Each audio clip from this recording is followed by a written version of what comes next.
राहुल गांधी एक ऐसा इंसान जिसका जन्म ही इंडिया के सबसे ताकतवर परिवारों में से एक में हुआ था।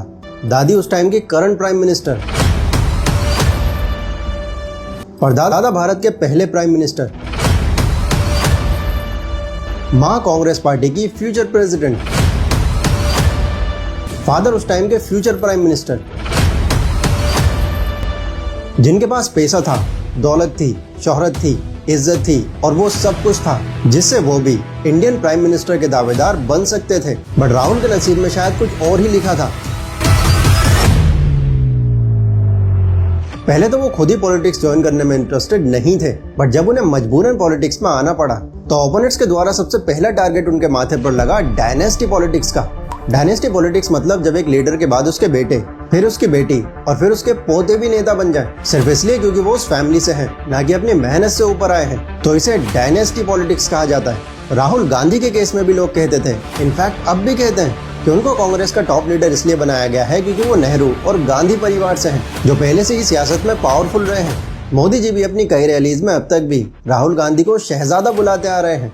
शहजादे, ये शहजादे शाहजादे उनके बॉस हैं, जो क्लियर एक ताना है कि वो बस अपने परिवार की वजह से सियासत में है।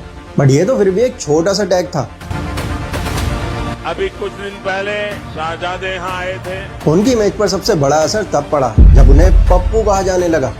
आपके अंदर मेरे लिए नफरत है, आपके अंदर मेरे लिए गुस्सा है, आपके लिए मैं पप्पू हूँ। उनकी हर स्पीच ट्रोल होने लगी, हर वर्ड पर मीम बनने लगे।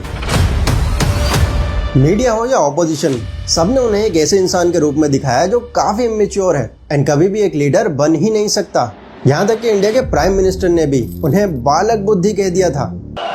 बालक बुद्धि में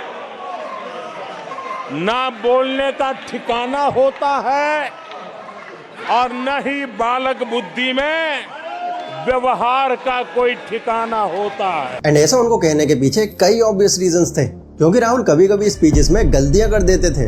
अब सवाल उठता है कि आपके जो प्रधानमंत्री हैं, देश के जो प्रधानमंत्री हैं,